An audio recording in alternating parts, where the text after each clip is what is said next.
Legends. The podcast about urban legends. Meet your host, that's right, Neil and Chris Huntley. Hello and welcome to this week's episode of Urban Legends, podcast about urban legends. With me, the person with the world's largest collection of talking Teddy Ruxpin, teddy bear / doll robot things, Chris Flynn. And with me as always, you wouldn't want it any other way, it's the 1998 indoor roller skating champ, Mr. Neil Herbert. Hi Neil, how you doing? How you doing? Yeah, good. What kind of skating was that? Was it stunt skating, speed skating, or dance skating? It was kind of like a hybrid mash of all three. Oh, nice. Yeah. Did you pop some tricks off ramps? Yeah, absolutely. So, skating up and down walls. Oh, very nice. Did you do that thing where skates? Did you started the first inline skater gang? You remember those from the 90s? I do. Movies. Yeah. I remember there was terrified people. The inline. So you moved to the inliners, to the blades. Yeah. Wow. So and Andrew Lloyd, what's his name? Andrew Lloyd Webber wrote a musical about me. Oh, really? What was that? Whatever that thing is. Phantom of the Opera. Yeah, Phantom of the Opera. Yeah, that's beside the point. Unrelated to what we're talking about. Yeah, okay. And so I remember there was a computer game which you were the face of, which was on the Mega Drive, called Scritching.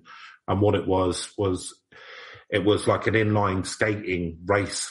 You were racing, but you grabbed onto the back of cars to go quicker.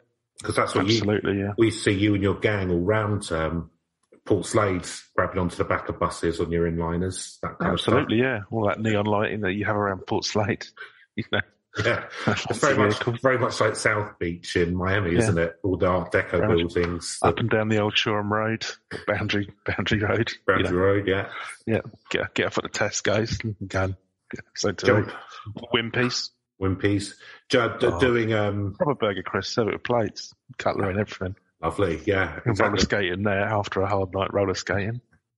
Or inlining. Did you do the thing with inlining where you'd jump up and then turn them so they were at cross section to like bars and then slide down the bars? Yeah, grinds. Grinds, is that what they're called? Is that a technical term? So you did some sick grinds. Was that at Port Slade Station? Grinding the pole, yeah. You pole grinding? Pole grinding. Used to go up and down the train tracks. Ooh, deadly. Yeah. Is that what happened to a lot of the members of the gang? That's why the rest of the crew died, yeah. Wow, yeah. They didn't die, did they, Neil? They just settled down and got proper jobs, unlike you, who's still now spiritual death, as far as I'm concerned. Still now grinding around, pushing 50, doing like skating, pretending it's the 90s. Yeah, with your white man's afro, dedication, what I call it. Lovely. You've got to continue doing what you love, and I might not agree with it, but I'll be damned if I won't protect your right to do it, I guess. Yeah, fair enough. I'm not sure you were grinding that sentence into something. Grinding a sentence, lovely. Neil, we are going to... What's this week about, Chris? Thanks for asking. This week we're going to look at a legend which happens around the American Gold Rush. Ooh. Okay, so sort of mid-19th century then. Yes. Yeah, that's right. That's right. And it is the terrifying tale of Slaughterhouse Canyon. That's Slaughterhouse Canyon. Yeah, okay. Well, just about picking that up. Doing it in a prospector's voice. So that was old-timey. It was pretty old-timey. So let's get into it. So I'm going to go off the wiki to start with, and then I'm going to read... Usual ammo. Usual. Yeah, well, if it ain't broke, don't fix it. Or if it is broke, still don't fix If it's broke, fuck it. Never getting more broke, is it? Yeah, exactly. It's a zero-sum game. So it's actually called North Canyon Creek, and it is 6.8 mile, which is 10.9 kilometers. Mm-hmm. So there's something I want to bring up. Yeah, I mean, it's no Cheddar Gorge, but there's something which I want to bring up here. Slaughterhouse Canyon, not Grand Canyon, to be fair. Well, I mean, it's obviously a lot bigger than Cheddar Gorge, which is England's Grand Canyon, which is about a mile long. It's about 2 meters. Yeah, it is pretty. It's very pretty. I've never been, to be honest with you. Yeah. Well, then you should keep your opinions to yourself, sir. I've sampled the cheese. Cheddar cheese. Yeah. Yeah. It is near Cheddar. That's where it is.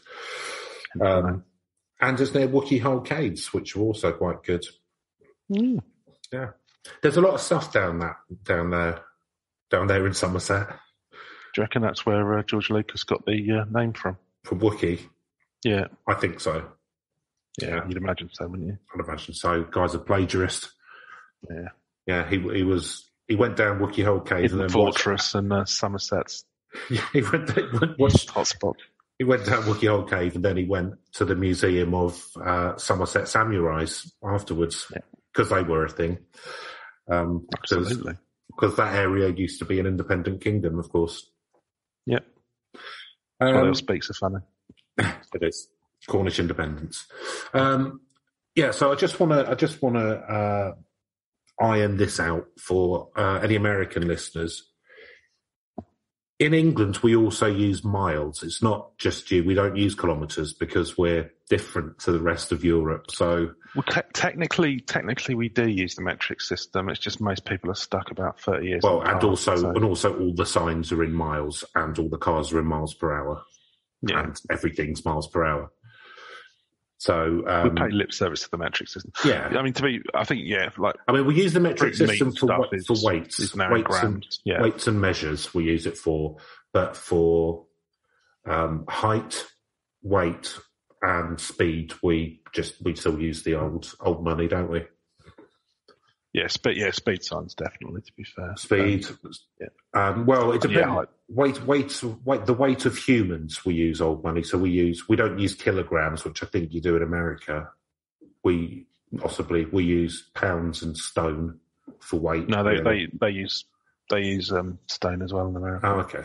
I ain't touching no grams, other than science, obviously, which standardises everything. Yeah, I'll have 1 stone of crack cocaine, please. And pounds. And we use feet and inches for height rather than centimetres.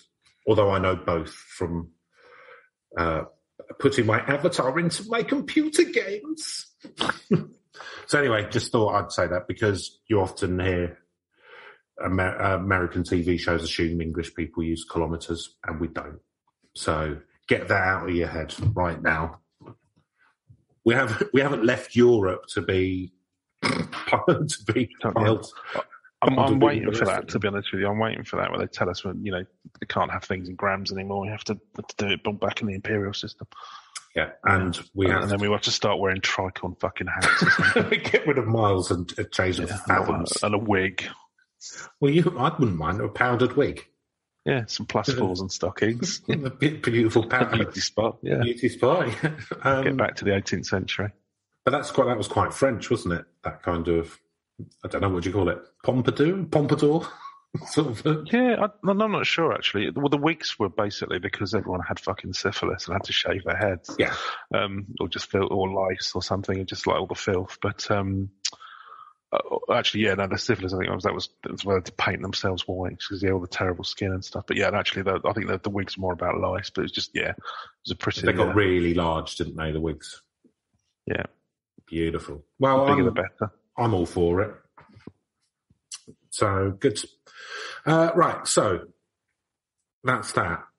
So North Canyon Creek is 6.8 miles long. Southwestward flowing stream originating in Snow Valley Peak in the Carson Range of the Sierra Nevada. Most of the stream is in Carson City, Nevada. It's a tribute to... Right, why is it? Okay. So this is just the general bit. I'm not going to read the rest of that. Yeah. So North Canyon's lower portion is designated as Slaughterhouse Creek on USGS maps. The later name referring to a place where cattle were butchered. Well, immediately that's disappointing. I mean, yeah. What do you think is like Slaughterhouse Rules? Well, I assumed we've got to have at least sort of some Texas Chainsaw Massacre action or something. Well, we might do. It's just literally an abattoir. I mean, I feel like at the moment what Wikipedia's giving me is just kind of the actual geographical layout of this area, and it's not... I mean, don't get me wrong. Morrissey would be horrified by that, and rightly so. But would be horrified by some other things he should be, but like AKA himself these days. So the aggressive logging activities of the Comstock era... Oh, shut up, cat. All right. Of the Comstock... You're not allowed to kick cats, Chris. I don't kick cats. You don't want this to turn into another... I'll get... Explain the Premier League and... Yeah, let's not get into hundreds of thousands of pounds. Right, this is rubbish. I'm not reading the rest of that. Right. Well, that was a short out. Scores. 0 all round, yeah. Well, it's believable. 10. Yeah. Right. That's our highest scoring one. That's fair. It just goes to show you never know. Just incredibly dull talk about geology. Yeah. So, this is... So, skipping forward. We're taking a long time to get to the fireworks factory, aren't we? So this is from discover.hubpages.com/religion-philosophy / the terrifying tale of Slaughterhouse Canyon. Okay, so now we're reading out URLs. This is getting worse. And it's by John Young from the 9th of July, 2015. Oh, Jay Young. Jay Young. Right. What's he got to say for himself? Well, he was killed in a drive-by, wasn't he, of course, not long after this. So, wow, that's good. Very little of his... We know the urban legend community is fractious and divisive. So, there are several variations to the Slaughterhouse Canyon legend. Although there are differences in the tale, the premise of the story is the same. The canyon where the horrific there. A little peep into my dark soul. Depending on how Patrick Bateman aligned you are. Yeah. The canyon where the horrific tale occurred is actually Luana's Canyon, situated just southeast of Kingman, Arizona. Kingman is a typical little desert town established in 1882, same as Tottenham Hotspur. Mm. It has served as a military camp and even as an Indian reservation. It began to grow when a section of railroad was routed through the area. Fucking railroads. There are other similar stories in that part of the country, and many who have heard the Slaughterhouse Canyon story often confuse it with a Mexican tragedy called The Legend of La Lorena. Spanish for... Make a note of that. Use that another week. We might have to jump into that today. Yeah. Okay. What's that Spanish for? I didn't quite catch you. For the weeping woman. Mm-hmm. But the common thread in all renditions of the account is a woman murdered her children. Oh. Ah. Well. Infanticide's always a bit of a buzzkill, isn't it? No benefits those days. It is the reason why and the circumstances of the story that differ. Some version of the story said she killed them because her husband was unfaithful. That seems taking it out on the wrong person. Yes, slightly maybe misguided anger there. But allegedly, the husband was a caring and loving man. So this seems unlikely. Other accounts have the children drowning. However, the most common version of the story goes, a miner and his family moved into a small wooden shack along a dry wash in the middle of the canyon. I assume this is a gold miner and not like a underage child. Yeah, it was. Yeah, there wasn't. They weren't bound by rules then. Well, yeah. Yeah, he was a minor, but he had a wife. He was 13, and she was 60, and he was earning. Yeah. The wife's name was Luana, thus the name of the canyon. The husband wanted nothing more than to provide a better life for his wife and his children. It wasn't uncommon in those days for a man to leave his family for weeks at a time and seek gold in the northwestern mountains. This miner was no different, and so he would venture off into the mountains in search of gold and food for his family. The only food his family had was what he'd brought home from his gold hunting expeditions. So they weren't very good survivalists. So I was going to say, well, maybe it wasn't very rich land in terms of, stuff to eat. Eat some, I don't know, scorpions or tarantulas or something, couldn't you? I mean, there's stuff around. Possibly. Well, they eat loads of places eat tarantulas. I found it really weird watching. There's this program. I can't remember what it's about, but like kids in Southeast Asia, like go out. Like I would be shit scared if I saw a tarantula, and these are like kids, like 6. And I don't care. I just go, bang, kill it, then take it back, cook it on a flame for get all the or whatever it is off the tarantula, and then they just eat it like a little treat. They can just go out and like get it as little treats for themselves and cook them up. Protein, isn't it? Well, good to eat on a tarantula. Well, a tarantula, I mean, compared to a normal spider, I suspect. Yeah, well, it's kind of. They're not really very different. It's not very different to eating crab, is it, really? Except it's like on land rather than in the sea. I don't know this area very well, but as I understand, I mean, it's quite common to sort of eat insects. Yeah, it is. And it's kind of like, and I think there's kind of like there's a Western kind of thing about that's something you shouldn't, I don't know, set against it, but it's protein. Well, we don't have very good eating insects, do we, in the UK? What are you going to eat? Do you know what I mean? Like what? Like ladybirds? I've eaten a few flies in my time. Yeah, of course you have. You've downed pints of them before, as we've discussed on the previous episode. But we don't have like big, juicy insects. We don't really have it. Big tarantula. Yeah, no, you don't tend to get the larger ones. What do you have? Head off to a tarantula. What do you have here? Like the millipedes aren't very big. Stag beetle or something, which should be a bit. Maybe a stag beetle. Do we get stag beetles? We do, don't we? Yeah. Yeah, you get kind of beetles and things knocking around. But I guess the thing is, they're going to have more of I don't know, an earthy taste. I guess the thing is, because most like these people in Southeast Asia are kind of living in heavily forested areas, whereas we live on an island. So what poor people used to eat would be mollusks. Like oysters used to be, like posh people wouldn't touch oysters. They used to be. They were very much more of a kind of like working class food. Yeah. So that's kind of because you're never too far from the sea or rivers. I guess that would have been it.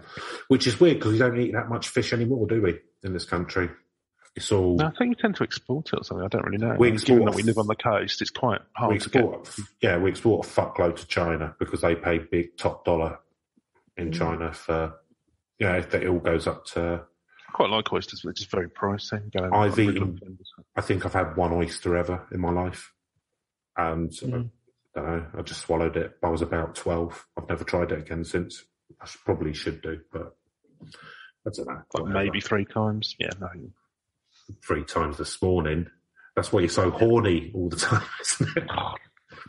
That's made me go. So. One day, the miner rode off on the back of a mule and never returned. No one knows what became of him. Probably struck it rich. He met up with Humphrey Bogart and that other chap, didn't they? Did some overacting. The Treasure of the Sierra Madre, or whatever it's called. That old-timey prospector.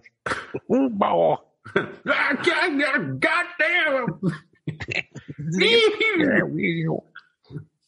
ain't going back to my wife and child now. Got a gold nugget. Where's the whole house?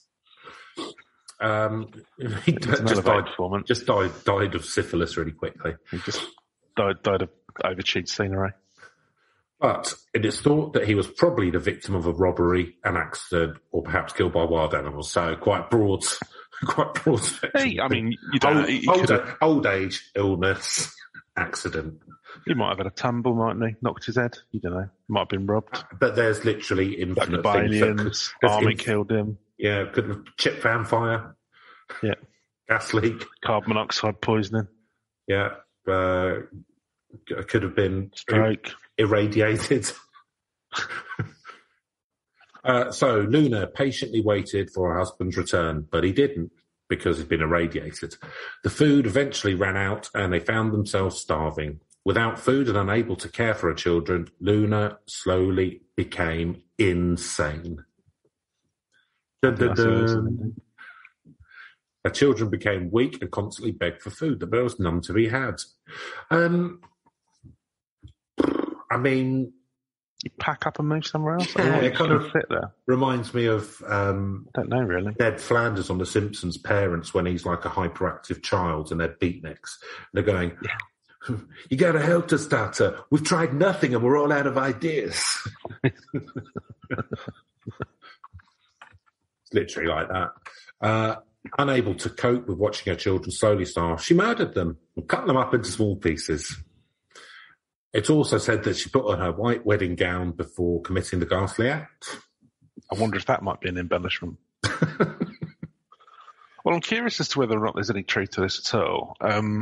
But yeah, but tragically, I can imagine. I mean, I'm assuming they must have gone so far out of the way that there was literally like nowhere else for, I don't know, hundreds of miles or something. I don't really know. No, but is there anywhere on Earth that's apart from in like the middle of the Sahara or something, that there's nothing for hundreds of miles?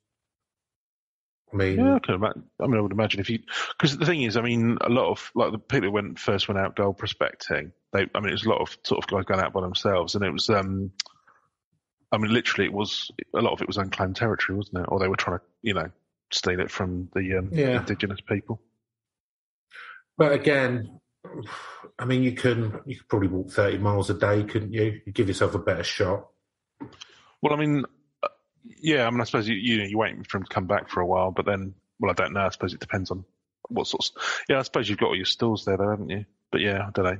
Well, no, because you haven't got any stalls there, have you? Like, because they've run out. So once you've run out exactly. of food, but no, the thing is, by the time you run out of food, you're presumably too weak to sort of like start. Well, you do. But yeah, you think you'd probably try and make a go for it. I don't know. Yeah, I would. I reckon she went to the nearest town and she's like, right, well, there's no food left, but we've got a couple of kids, so yeah, let's knock them on the head or have an accident in the creek. So when she'd finished, her white wedding gown and the walls of the tiny wood shack were splattered with the blood of her children. Locals in Kingsman called the house where the murders took place the Slaughterhouse, although we have probably discussed or found out earlier that there was actually just a slaughterhouse there, as in abattoir. So the woman then carried the remains of her children down to the edge of the river and tossed them in. Whee! Like confetti. But did she build the slaughterhouse just to, chop up her kids or whatever they were saying? Right, and sold it. Waste not, want not. Might as well build an abattoir here. So you think that she'd gone so insane that she redeveloped their hut into a functioning abattoir. If you've seen what the A-team can do with the inside of a shed, Chris, then you could do an awful lot. Yeah, but I presume there was some welding equipment in there. I don't know. Could be. Mr. T wouldn't chop up his kids. No, of course he wouldn't. Well, there you go. It's that nugget of goodness inside him which gives him the direct line to. He'd go down there and give them all a stern talking to. Oh yeah. Like, first off, you want to get a more reliable job, income, than going out chasing after gold. What you doing? Got to save up this money again. Why are you constantly leaving your woman and their kids alone? Something like that. No. She'll probably end up, you'll end up dying one day, and then she'll put on a wedding dress and kill the kids. That's what's going to end. And now you know. The more you know. I tried to tell him. I would love it. So she tossed them in. She then collapsed in a blood-soaked heap and began to wail loudly for her children. A bit late now, love. Where are you? You kind of, chopped them up. You can't done it yourself. I mean, we just literally have, yeah. Oh, he's a fit of madness, I suppose. Is that what we're saying? Yeah. She remained on the riverbank, continuing to scream and wail until the next morning, when she succumbed to starvation herself. She died mourning the children she had murdered. I mean, I'll say the neighbours weren't very neighbourly. Because it doesn't sound like they were hundreds of miles from everyone. It sounds like there was some local... They said the locals called it the Slaughterhouse or something. Yeah. So according to local residents, the wails and sobs of a heartbroken and psychotic mother can still be heard within the canyon. Those who have heard it are convinced it's not simply an urban legend. So, Neil... okay. So modern local residents, so it might have been empty when she was out there, or when they were out there, the family. Yeah, again... Because I don't know if you've ever seen, what's it called, The Witch, where these Puritans go off into the woods by themselves and it all goes terribly wrong. No. They end up starving. Well, it ends up getting a bit satanic. But so, I mean, the thing is, presumably... do you reckon Satan might have been involved? I think, he's got... He was like, I'll tell you what, he's got a lot of she's really irons in the fire, hasn't he? I'll sort you out with some food, but you're going to have to sacrifice your kids. Oh, she's got one. Only joking. She's got one Babe Ruth bar. He's like, there you go. What's a Babe Ruth bar? It's like a chocolate bar in America. Is it? Candy bar. Yeah. It's effectively a solid lump of sugar coated with a little bit of chocolate. Babe Ruth, wasn't he a famous player? Yeah, I'm pretty sure. I can't remember. I read about this once, but I'm pretty sure it was just somebody. I don't think they ever paid him or whatever. I think they wanted him to sort of do this was back in the 20s or 30s. Like with you in the computer game Scritching. Yeah, exactly. Right. So they wanted to use him, I think, as a sort of spokesperson. Yeah, and I don't think he was up for it, so they just did it. They just used his name anyway. Yeah, but yeah, he was famous. He played for the New York Yankees. Yeah, and the Sox, I believe, before that. But yeah, scored the most home runs or whatever and all that jazz. But yeah, he's very famous. Lovely. Presumably, he died of alcohol issues, like everyone in those days. I'm not sure actually. I think he lived to a reasonably decent age. Oh. So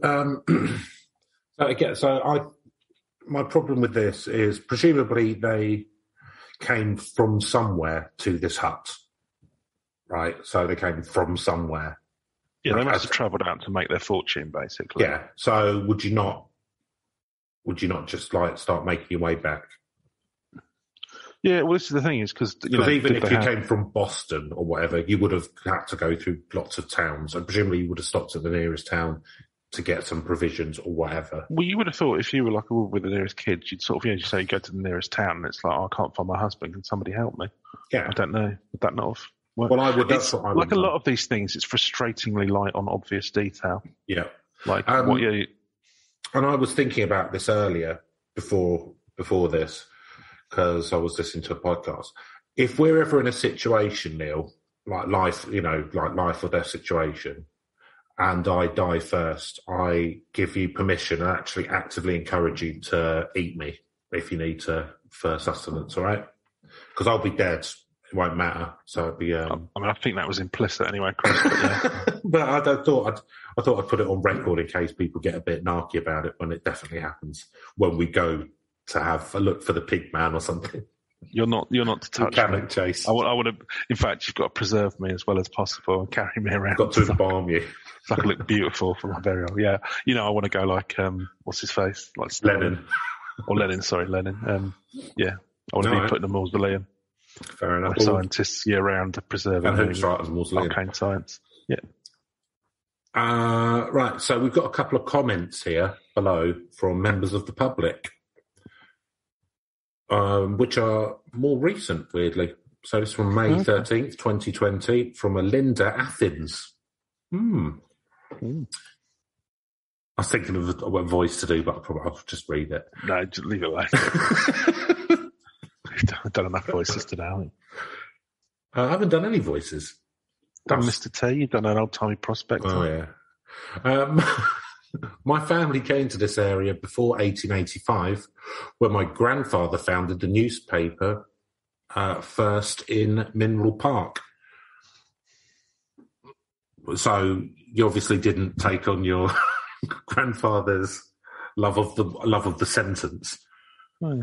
My family came to this area before 1885 when my grandfather founded the newspaper first in Mineral Park, then moved to I don't know if it's Kingman what you're later. reading or what she's writing, but I can't make out what's being said. So she's saying that the grandfather firstly founded He was the first person to found some local newspaper. Is that what we're trying to get at? in a town called Mineral Park, and then he moved to Kingman later. Okay. All of us living in downtown Kingman. My family lived over South Park, over the tracks from the now baseball field. What's this got to do with Slaughterhouse Canyon? I assume it's near one of these locations. You got to Slaughterhouse Canyon by going over the tracks near that baseball field, and all of us kids being hikers hiked everywhere around Kingsman, including Slaughterhouse Canyon.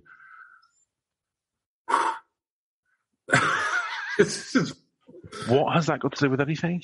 My so recollection... her dad set up a newspaper and she used to go hiking to the canyon, or a granddad, okay. So her family had been there for ages. They've been in Kingsman for ages, and she lived on South Park, which is in downtown Kingsman, and Slaughterhouse Canyon's over the other side of the railway tracks and a baseball field from it. And I used to go around there. I'm just going to put in a comment on there and go, yeah, I used to live in Port Slade, and then we used to go into Boundary Road to go and have Wimpy's. There used to be a Wimpy somewhere in Connecticut, which is X miles from Slaughterhouse Canyon. Oh, here we go. It'd be about as relevant. My recollection is that the Tar family, meaning Mr. Tar, that was the sheriff later, and by then had moved his family to Topeka Street, lived in Slaughterhouse Canyon on a ranch. The name Slaughterhouse came from the slaughtering of cattle there. I also thought the Hualapai Indians had a village there. I recall my friend Shirley, who was a Hualapai, recalling her grandfather's Indian burial in Slaughterhouse Canyon, very different from others. She said a bird flew down onto the item her grandmother was laid on, and their belief was the grandmother's spirit. Pass into, the spirit had entered the bird. Yeah. I recall no scary stories about Slaughterhouse Canyon at all. I do recall that my grandfather Smith, who was a good friend of the Hualapais, was allowed to visit and view secret ceremonies they had, and I'm almost sure he told the family they were in the area. I recall being told of him talking about Chief Shrum, I think it was. He died a few years before I was born, but I recall family stories which never ended in this family. So, an interesting style of prose there, Neil. I think we can both agree. I mean, neither of them are to the point, are they? So there's one of them who just wants to go on about how he, used some... This was all one thing. This was all one... Oh, right. Yeah, this was all from Linda Athens. Oh, really? Oh, she's talking more history about the... That was all of it, yeah. Do you think she might have had a concussion or something when she wrote this? So I don't know what it's got to do with the... Well, she's saying that she'd never heard stories about the... Oh, okay. So she was close. So here are a load of unrelated stories I had. She was saying that there was there was possibly Indian ceremonies from the Hualapai Indian people, and they had a village down there, and it's called Slaughterhouse Canyon because there was a cattle slaughterhouse. Oh, right, okay. So that was why it was called... so people are alleging that it might be called Slaughterhouse Canyon because of the murder of these children. But she's saying no, actually. In not so many words. Yeah. Darren Wegscheid, Darryl Wegscheid, on May the 1st, 2017. I lived there for almost 54 years. As a kid, I used to go hike through the canyon in the middle of the night, many times with a couple of friends back when you were able to even drive over the railway tracks before they closed it off in the 80s. Many times we sat up on the rocks above the canyon, and not a soul nor sound could be found or heard other than the coyotes howling and the train going by once in a while. Even one time we saw a mountain lion up in that area, which was about the only thing that really scared us. They used to say if there was a full moon, you could see Luana. but it was actually the moon reflecting off the boulders. Oh. The better story... There was a train there as well, then? There's a train track, yeah. So now I'm thinking, like, why didn't she get a train? Well, I don't think the train track was there at the time. I reckon it was. Do you reckon it was just a really officious guard who wouldn't... Yeah, no ticket, no entrance. Oh, my children are starving, please. Listen, well, that's not my problem. Ticket. Well, I'll buy a ticket now. No, you have to buy a ticket from the office. Where's the office? 500 miles that way. Can I buy some food off the car? No, food is for passengers. You must have a ticket to buy food. I reckon that's round. Drove him so mad. That's what drove him mad. He'd been trained by British Rail or one of our, what are they now? Was it Thames Link or something? Southern Rail. Yeah, Southern Rail. They're all right, Southern Rail. I feel sorry for them. It's not a good job, is it? Some of them are fine, but I've met some real officious pricks. Yeah, but that's every walk of life, isn't it? I mean, I'd say I've met 2 in the recording of this podcast. So yeah, that's very true. Yeah. So I like the fact that if you see a full moon, then the light of the moon would light up the boulders, and people would think that was the ghost of this Luana. That's quite a nice touch. Well, none of them have come out so far and said, "Yeah, I've had a haunting there." Well, he's got the better story for me. Is of the family that lived in Slaughterhouse Canyon by the last name of Tar. Oh, so that's the same as the other person said. Is this going to be one of the ones where the car turns around the wrong direction or something? Not one of those high-impact ones we have. So, they had a history of a relative who had known about lost bars of gold somewhere in Coyote Pass that was on a wagon train raided by Indians as they were coming over into Kingsman. Story has it that the people escaped and gold was buried, never to be found. I believe this story is even in the Kingsman Museum. So, there you go. Do you reckon that was actually what happened? Again, it was like, Treasure of Sierra Madre. Actually, the kids were just trying to run off with the gold. They had a real falling out in the family because actually he struck it really big, and they knocked off the dad, and then the mum's like, "Look, what it will do is, he's useless now. Get rid of it, and then we'll split it 3 ways." Yeah, but the kids are like, "Nah, okay. Get rid of you too." Yeah. She saw him out, but then at the last minute, she just couldn't live with herself. Maybe. Starved herself by the creek. I'm going to have a little look at one more bit here, see if there's anything interesting in it. Desperately trying to pull a nugget of something out of the story, to be honest. It's making shit up. Well, it's a legend, isn't it?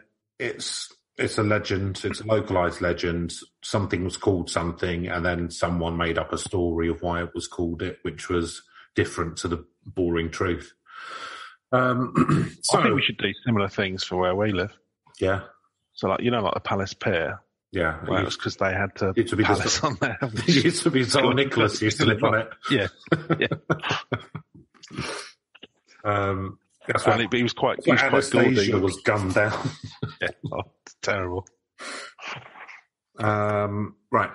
So this is from onlyinyourstate.com. A visit to this haunted canyon in Arizona will make your hair stand on end. It's exciting, isn't it? Are you ready? He wants to deliver on this promise. Let's see. For some reason, Arizona's haunts and legends are a bit creepier than the other states, right? From the legendary tales like the Mogollon Monster. Ooh, write that down. I won't. To this list anywhere is a piece of gold like this. We're having a gold rush in Arizona for urban legends. This list, hyperlink of places with widely publicised haunts. The Grand Canyon State is a playground for paranormal enthusiasts. Now, would you consider yourself a paranormal enthusiast? Vague interest in the paranormal. Not enthusiastic. No, you're not really enthusiastic about most things, are you? Anything, to be honest with you, yeah. Jaded. Take it or leave it, to be honest with you. If a ghost manifested in front of me, I'd be like, fair enough. That might stir me for about 2 minutes. If you're among those who seek out hair-raising experiences for the fun of it, then head to Kingman on the base of Luana's Canyon, more commonly referred to as Slaughterhouse Canyon. There's a long-standing legend that surrounds the Erie Canyon, and if the story behind it is true, which cannot be proven, it is horrific, tragic, and just plain sad. Legend has it that during the 1800s, family lived down the bottom of the canyon. Times are hard to find, it's the same story. Yeah. As with any canyon, if you yell loud enough, the echo will eventually make its way back to you. Do you think that works even in the Grand Canyon? I think that's too big to get a good echo out of. No, I think it would work. Well, maybe with your booming Brian Bassett style voice, but for someone like me with my little Robin Redbreasts of a voice, then I doubt it. So their screams of starvation would circulate all around the canyon. Eventually, as legend goes, the mother couldn't bear to hear the children's painful screams, so she murdered them all and then took her own life. Visitors to the canyon have reported feeling the anguish that still permeates the air. Into the very rocks. For the rocks to their bones. And on evenings and nights when the air is still and thick, it's reported you can hear the screams of the kids and of the mother as she made the tragic decision to end their suffering. Reported by who? Locals. Apart from all the locals who comment on it and say, no. Went hiking there. It's all right. Yeah, it's all right, yeah. Yeah. Yeah, we really loved it. So that's by Robin Jarvis. Bought a frying pan at a local Walmart by there. Cost me 63 cents. So Bill Earnshaw has commented here. He said, popular when I was in high school to load the car with girls and park in the canyon. Oh, nice. Careful, Bill. William.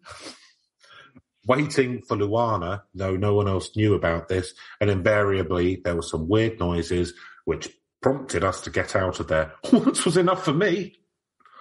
Oh, I mean, you presumably might hear some weird noises late at night, it's windy or something. And someone called Midnight Monsters has said, I'll be discussing this on my upcoming podcast on Sunday, which is 10th of January 21, if anyone has any experiences. So I'd suggest going over to Midnight Monsters and seeing if maybe it's a better podcast than this. He's almost certainly done a better job than we have, so maybe we'll go and have a listen. Yeah. I mean, I feel like maybe he'll be more in the it's true camp. Do you reckon? Yeah. I mean, yeah, I think so. I'll be honest with you, it could be true. Yeah, I'm just not seeing anything. I mean, I'm hearing the story, but I'm hearing everyone saying, well, it's called that because there was a slaughterhouse here. Yeah. So I'm seeing, I think they've worked back for the name, and there's an impossible to verify story. But right. So with that in mind, Neil, I think we should go through our scoring system. Yeah. Nice short one this week. keep it brief. Keep it brief. Well, can't flog a dead horse. Something I've tried the hard way. We have tried. That wasn't a muscle spasm. That was just, Might go out as a rapido. So, a good name, though. It is a good name, yeah. So, Neil, spookiness, you can go first. Yeah, I mean, the idea of, there's, somebody murdering their kids is obviously very horrific, spooky. I mean, it's funny on this because I don't see much spookiness around the actual area now. There's like some vague thoughts about local. If you've had a story and you're suggestible, you might well sort of hear something in the wind or what have you. But yeah, the story itself is kind of horrific. Sadly, I suspect those kind of things did happen. But there's not. I'm going to give it a 4. 4, okay. So spookiness. Yeah, I mean, it's a sad story more than a spooky story. There's not anything paranormal about it, really. I think it would be scary to be there with your kids and your husband doesn't show up and you run out of food. But I don't think that Luana has done herself any favours with the course of action she took, which is sit there until you go mad, then kill the kids, rather than walk to the nearest town. So it's like, I mean, it's like with horror films. The reason why I don't like them as much as maybe you or whatever is I find it difficult to suspend that logical part of your brain where you're just going, yeah, I wouldn't have done that. Why would you do that?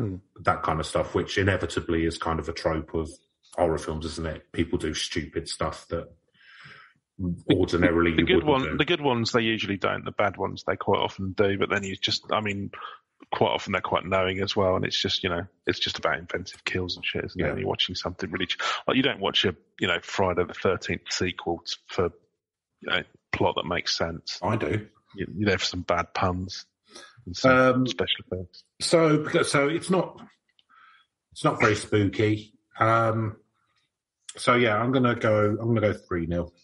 So believability. Well, I mean, it's not an unbelievable story. The story itself, like that could happen. You imagine that there was a lot of death during the taming of the West or whatever. Again, the thing is, you're not talking about someone like some city slicker who's out there. This is someone who's living out in the middle of nowhere, so they'd have more sense than to just sit there, you would think. Maybe not. Maybe it was like that family in Deadwood that came out there. That guy from New York tried to make his living gold prospecting and get one over on Al Swearingen. Could be. Could have been that. Maybe they were well out of their depth. Maybe. Fish out of water tail. I'll just drop you off and it's fine. You buy the house here, honestly, there'll be, within the first month, firstly, you're going to be coining it in and there's going to be public transport all over the place. So you'll have no problems getting into town, don't worry. I'll just drop you off down to take your money, yeah. It'll be like City Slickers 2, the search for Curly's gold. Right. Did Jack Palance die in that one? I don't know. Who did he play in it? I mean, I know Billy Crystal mugged. He was like the old cowboy in the first one. Oh, Curly. No, he dies and leaves them a treasure map or something. I think that's consistent with his character in the first movie. Though, brilliant. Yeah. Again, I don't know why I'm looking for consistent plot in a Billy Crystal sequel. There we go. So, I mean, yeah, it's believable. There's nothing supernatural about it or anything.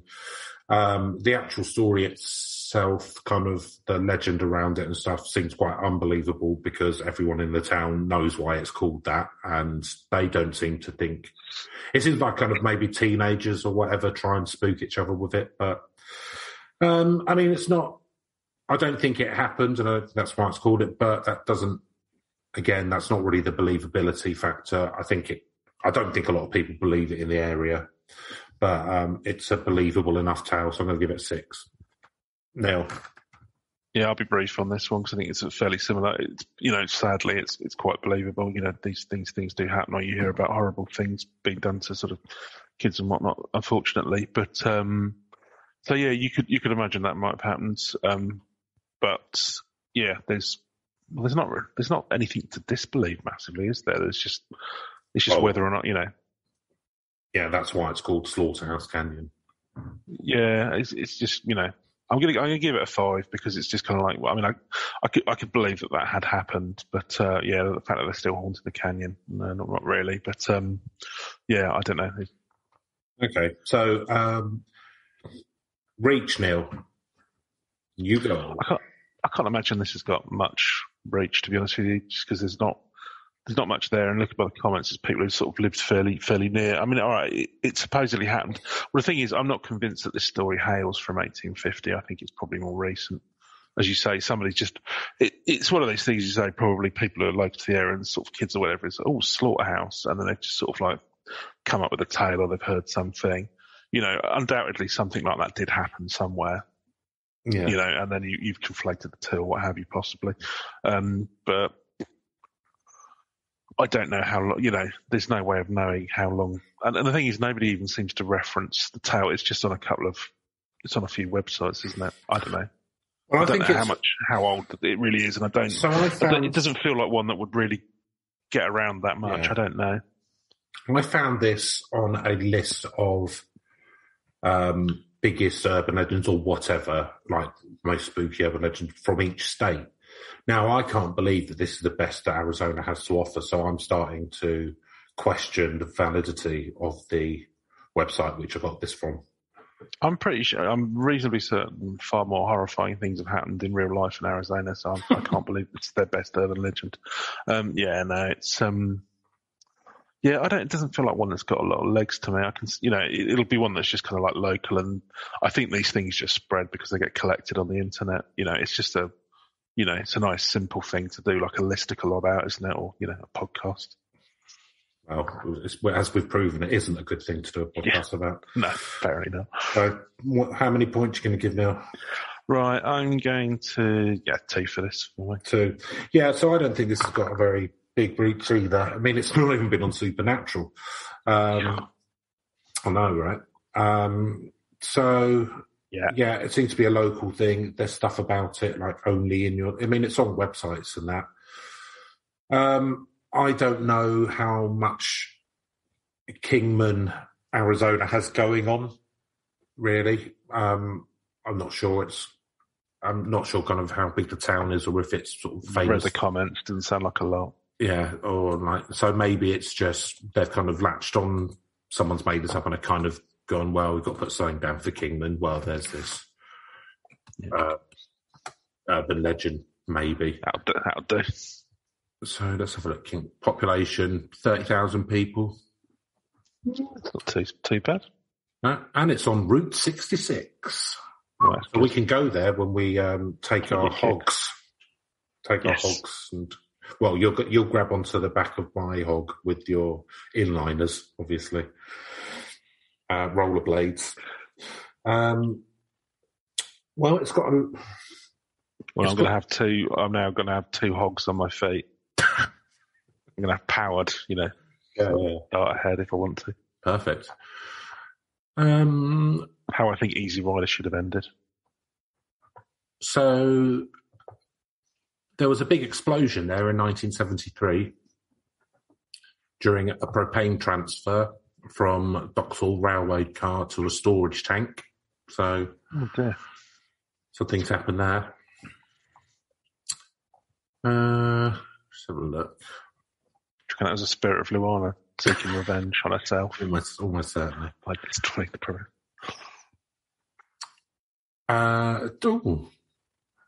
Timothy McVeigh lived there for various periods between 93 and 95, the Oklahoma bomber. Instantly spookier than this urban myth.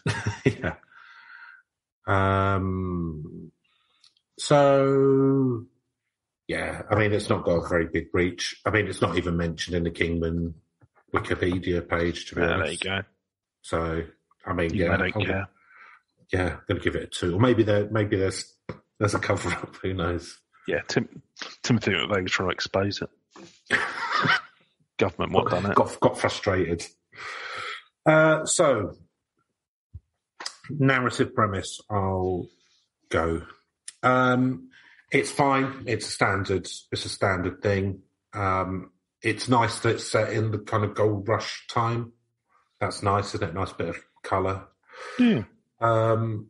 But infanticide, story's old as time, isn't it? So, nothing new there, really. And it doesn't... Was it Clytemnestra or whatever? I can't remember. It was the ancient Greek one, isn't there? Yeah, they used to love it. Like Spartans used to do it and stuff, didn't they, all the time? I'm sure I got that name wrong. It's not strong. Kingman, it's the closest city to the Grand Canyon Skywalk. Do you know that, the Skywalk? No, I did not, no. Do you know the Skywalk? It's like a horseshoe. What, by the Grand Canyon? Yeah, the horseshoe shape. You go out and you can literally look over the whole...